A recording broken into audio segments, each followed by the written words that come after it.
Capítulo 2. Nossa, tá escrito assim, gente. Ó, não se lê isso. Atra nox et amara valde. É o que tá escrito aqui.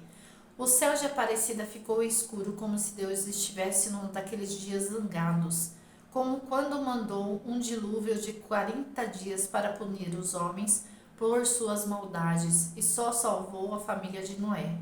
Tempestades de verão eram comuns nas montanhas do interior de São Paulo, mas era outono e fazia tempo que o céu não ficava bravo daquele jeito. 4 da tarde e já escuro, estranharam. Furacão? Presságio? Especularam. É um sinal, disse alguém.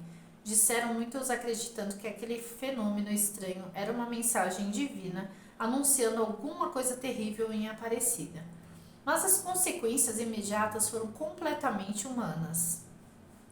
A ventania levou tanta poeira sobre a cidade que as pessoas desapareceram das ruas. Ambulantes que se espremiam no caminho dos romeiros até a basílica guardaram as barracas. Os donos das lojas colocaram as santinhas e as lembrancinhas para dentro e fecharam mais cedo. O povo assustado voltou para casa. As portas foram se trancando. Naquele pandemônio, só mesmo quem vivesse alheio à realidade, acreditando que depois da ventania viria a bonança. Ou quem estivesse isolado do mundo dentro de uma igreja, por exemplo, poderia ficar inerte diante da violência do vento que arrastava tudo que aparecia pelo caminho. Depois do caos, a cidade de Aparecida anoiteceu em silêncio, sem tanto vento. Mas aí veio a chuva. Atra nox et amara valde, exclamaria mais tarde o padre encarregado de escrever o diário do santuário, ainda espantado com as consequências daquela noite escura e muito amarga, de terça-feira, 16 de maio de 1978. Eu tinha 1 ano e 2 meses. As nuvens passaram por cima da basílica, mas não atrapalharam a missa das 8. Caía só uma aguinha fina quando o padre Antônio Lino começou a distribuir as hóstias. Na hora em que os fiéis se arrependiam dos seus pecados, as luzes se apagaram lá dentro. Eram pecados tão imperdoáveis que até Deus tremia? Ou a confirmação do presságio anunciado pela ventania? A companhia de eletricidade daria sua contribuição ao misticismo, dizendo mais tarde que nem sequer por um segundo faltou energia naquela noite. Se não faltou, quem apagou as luzes da igreja? O interior da basílica ficou em um breu. Alguém gritou. Um homem correu para o altar e quando ele avançou na direção da santinha, o padre Lino não teve dúvida. Estão roubando Nossa Senhora, disse. Os gritos ecoaram pela igreja. Ouviram-se gritos. Houve quem dissesse que o invasor rolou no chão e estrebuchou 3 vezes, como um demônio, antes de cometer seu grande crime. Impactante, quase bíblico, o próprio diabo subindo à terra para atacar a mulher sagrada. Mas Rogério Marcos não estrebuchou e nenhum exorcismo foi feito para confirmar a suspeita de que o invasor estivesse possuído. Ele diria que um anjo comandava seus pensamentos. Um anjo do mal? Seguindo as ordens do anjo, ou do diabo, ou, como se veio a especular mais tarde, de um pastor enraivecido com a Igreja Católica. Às 8h10 daquela noite, o jovem possuído de fúria voou para cima da santinha. Saltou a uma altura de 10 metros e 20 centímetros e alcançou o cofre de ouro com a frente de vidro, que dava proteção à Aparecida, ao mesmo tempo em que permitia que ela fosse vista pelos fiéis. Rogério Marcos não conseguiu pegá-la no primeiro golpe. Foi parado por 3 folhas de vidro sobrepostas que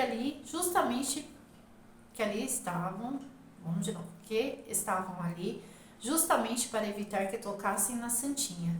Mas o rapaz era forte. Ou recebeu mesmo um empurrão do além. Saltou mais uma vez, quebrou as placas de vidro, deu um terceiro salto e por fim arrancou Nossa Senhora da Conceição Aparecida como quem arranca o coração do inimigo. Gente, imagina que loucura, todo mundo vendo isso? No momento da descida, a coroa de ouro que deixava a padroeira com seu ar de rainha ficou presa no vidro quebrado. Depois caiu e amassou. A cabeça teimosa, que pela enésima vez se desgrudava do corpo, voou rumo ao mármore do chão do altar. Espatifou-se, quebrou em tantos pontos diferentes que já não era mais uma cabeça. Subitamente a luz voltou. Meu Deus. Deixa eu virar um pouco a câmera aqui.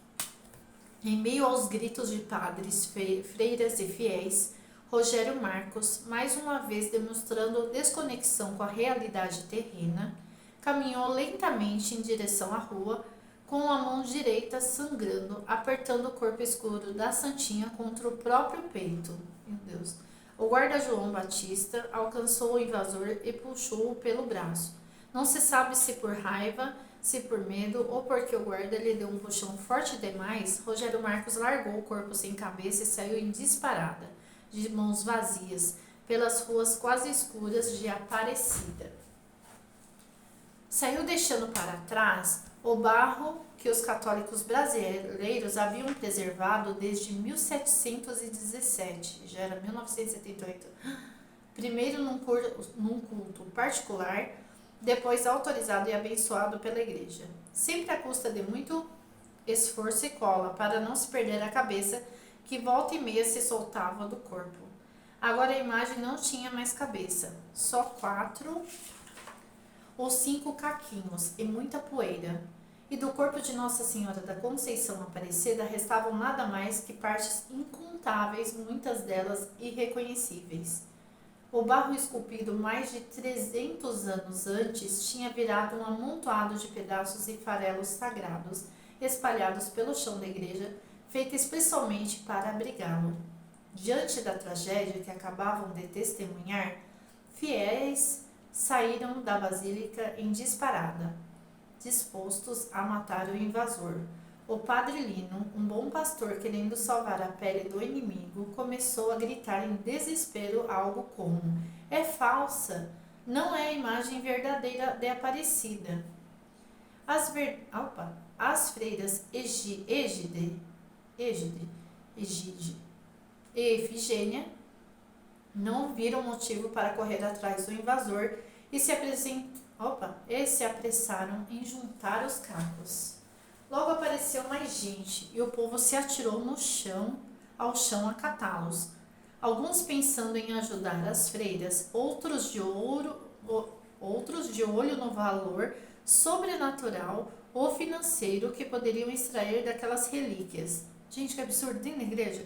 Que para a tristeza dos padres acabariam sendo levadas para as casas de alguns fiéis. Ai, que absurdo. Eu sou católica, eu já fiquei brava. Na porta da igreja, ou podia ser qual religião que fosse, eu já ia ficar brava, eu já fiquei brava. Na porta da igreja, mulheres aos prantos rezavam Ave Marias. Algumas gritavam com as mãos apontadas para o céu. Era o fim de uma história?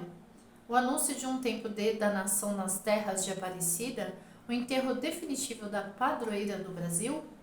Depois de atravessar correndo a Praça da Basílica, Rogério Marcos desceu a ladeira Monte Carmelo e correu pouco mais de 1 quilômetro. Nossa!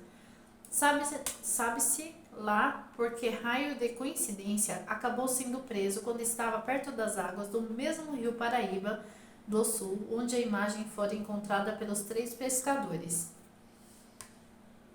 Além da mão machucada pelos socos que deu no vidro que protegia a Santinha, Rogério Marcos tinha cortes no braço direito e foi levado para a Santa Casa. Depois de receber curativos, foi transferido para a delegacia e 2 dias depois para um sanatório. A igreja não apresentou queixa, tratou o agressor como um doente mental que não merecia cadeia ou qualquer atenção. No dia seguinte, o advogado de Rogério Marcos reforçaria a tese de que tudo não passava de um ato de insanidade mental, querendo livrar o cliente de pena mais dura, mas certamente antecipando o que se viria ao longo de uma vida solitária.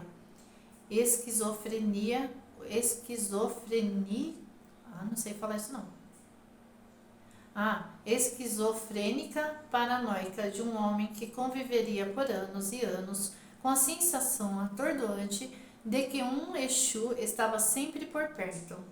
Enquanto Rogério Marcos estava trancafiado na delegacia, fiéis faziam procissões carregando andores com imitações de Nossa Senhora Aparecida. Andores. Nunca ouvi essa palavra, eu acho.